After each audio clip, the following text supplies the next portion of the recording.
So, there I was, chilling in Africa, Luanda Angola, in my uncle's bar, located in Baja Azul at the time. So I'm there chilling, got back to the area of Combatente where I was based, and just as I was about to go into my apartment, my brother from another mother said, "Hey, there's a little house party down the road." I'm like, "Really?" "Yeah, in a block of flats. Do you want to come?" Travel shortcuts, you already know.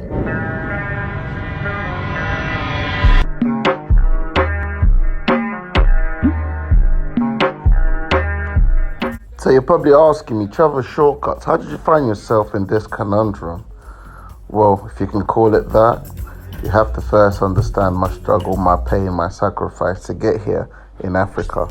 And to understand the sacrifice, the pain, the heartaches, we have to go back into where I came from, London, England. Wow. Look at this. Viva la pena. Look at this. It's just getting worse and worse. Literally.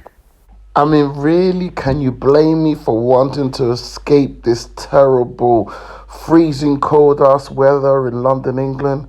I mean, come on. What was I supposed to do? Travel shortcuts, live to live, not live to survive guy, struggling, freezing my nutsack, just trying to bear and withstand this crazy, over-the-top fiasco. No chance, buddy. I had to venture off in the motherland, had to run away from the bloody snowmen, and snowmen, and I say it as a metaphor also. Out there, the people in the West are not as warm and friendly as the people back home in other countries, Philippines, Asia, flipping Africa. You know, out there, people have an open mind, so to speak. Here in the West, tend to be very, very cold. So this bloke called Ade that you see me with here in the video, he's the one that gave me the heads up. He's the corporate. He's like, yo, bumped into him when I came out of the taxi, ready to get into my home. And he's like, "No, there's a party out here. Come along." I'm like, "What kind of party?" He's like, "Nah, there's a rooftop birthday party. I don't even know. Let's just go there." I'm like, "You don't know and I don't know, then who knows?" He's like, "Don't worry, you're with me, it's fine." And I'm like, "Really? Random birthday party, which gonna turn up? Fuck it."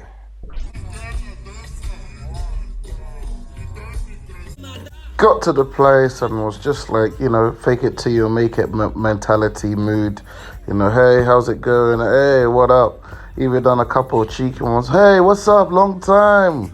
Where have you been?" Yeah, I pull that off, you know. When you're tipsy, you say a lot of bloody things. So there I am, chilling, you know, I'm blending in, travel shortcuts blending in. Look at that bloke, London boy, in Africa, oh yeah. And yeah, we're just there, man, we're chilling, we're cool, we're vibing. And this is what I'm talking about, you know, in Africa, there's a lot of love. There's a lot of love out there, you know. And that Spice girl that you saw me with over there, just talking to that bloke with a blue shirt, it turns out that it's not her, it's her place.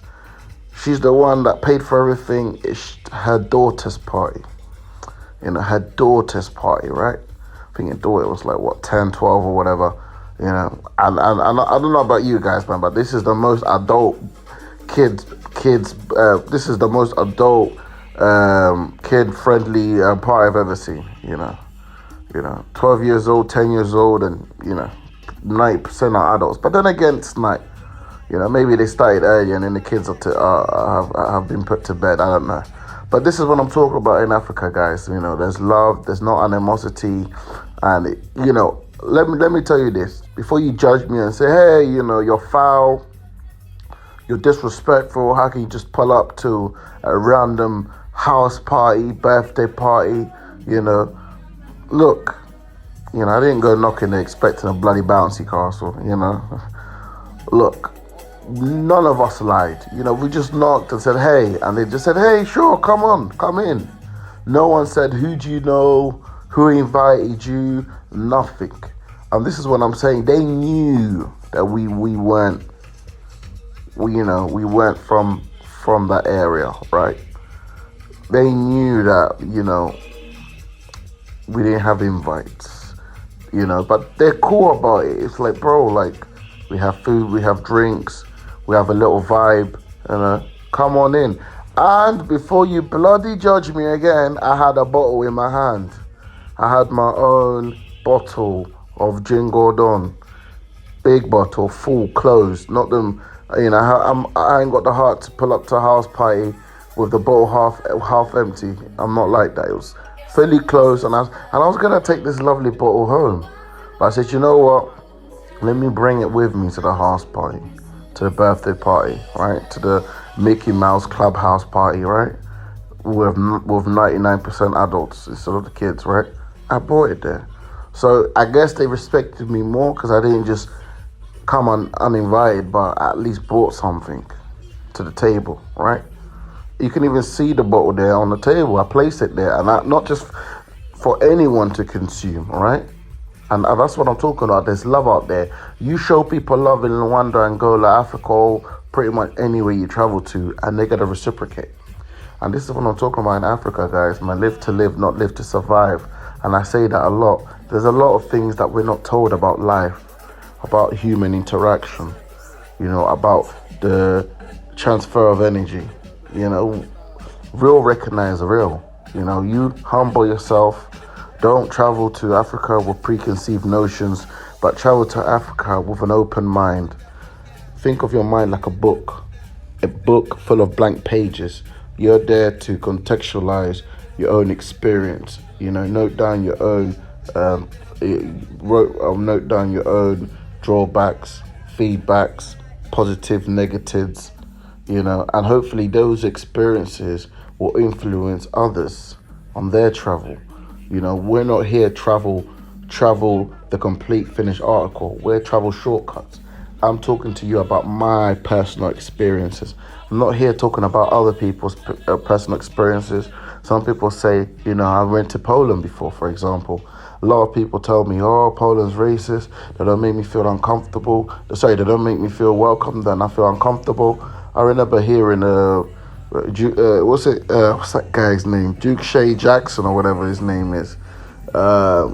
O'Shea Jackson. I say O'Shea Duke Jackson or whatever his name. You know, I was following him before I even knew he was like a red pill guy, or sorry, a blue pill, red pill guy, or whatever you call it. The blue pill guy or red pill, whatever. I didn't even know he was on that time. I was watching him because he was living in Poland at the time. He was studying there at university, and he was documenting the experience as a black man in Poland. And he noted down that he faced some racism there. So I was like, okay, that's his perspective. You know, that's fine. And he was telling me that Polish people are usually more cold and etc. And I was like, you know what?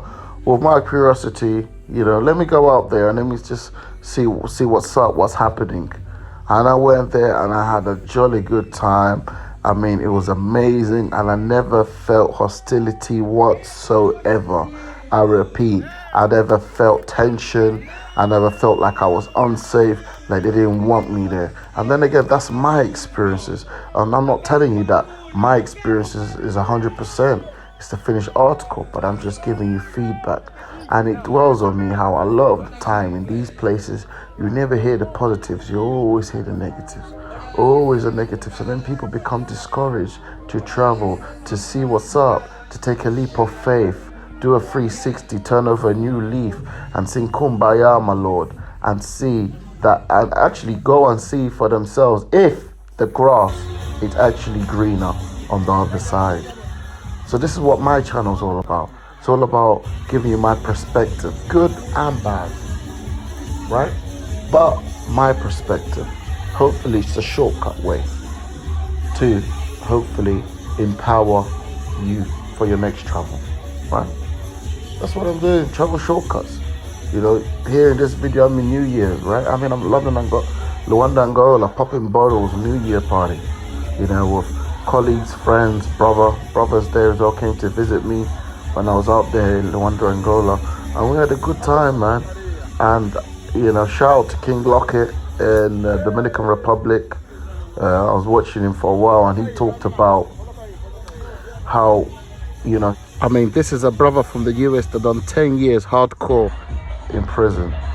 And when he came out and went to the Dominican Republic, and he was telling, and in one of the videos, he was noting down that when he was walking around the Dominican Republic, he felt like there was a weight off his shoulders. Like he felt like, wow, like he just started just magically smiling all of a sudden for no reason. This is a guy with a gang affiliation background, and then he's all, tensed up, macho, and then all of a sudden he just felt the weight just disappear, evaporate, that he was carrying for so long. And this is what I'm talking about, guys. When you travel to these places, you're going to automatically feel that this weight, this tension, this persona, this facade that you've been carrying can just disappear naturally. Live to live, not live to survive. Africa was great, it was fantastic, but it's time to, unravel the next chapter. Coming soon. Luanda Angola, part 3, hopefully, very soon. Travel shortcuts. Live to live, not live to survive. Be the best version of your blood clot self. Be that man in the mirror. Because under the day, when you wake up every day, every morning, and you look in the mirror, you see what? You see your own reflection. And that's the constant reminder that it's your life. You're not living your parents' life, you're not living your girlfriend's life, your wife's life, your friend's life, but you're living your life. So make the most out of it. Live to live, not live to survive. It's views. Oh.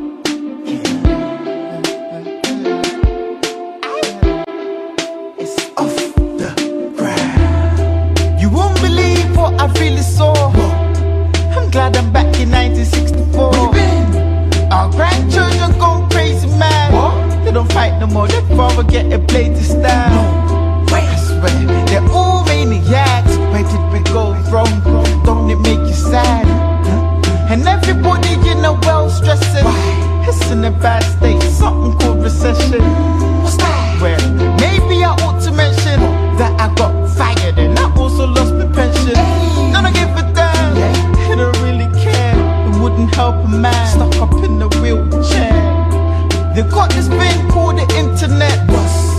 And more women are just intersect. CDs, no one take cassettes. No respect in the community, it makes me vex. One thing that made me cry, what made me glad I west. That America finally seeing a black president. So you know there's cure to this pain. Let's keep hope in our eyes, cause sometime we'll see the change. Sometimes I wish that I could go back, way back into time. Back into time. Fast forward into the future, then pull it back and rewind with my time machine.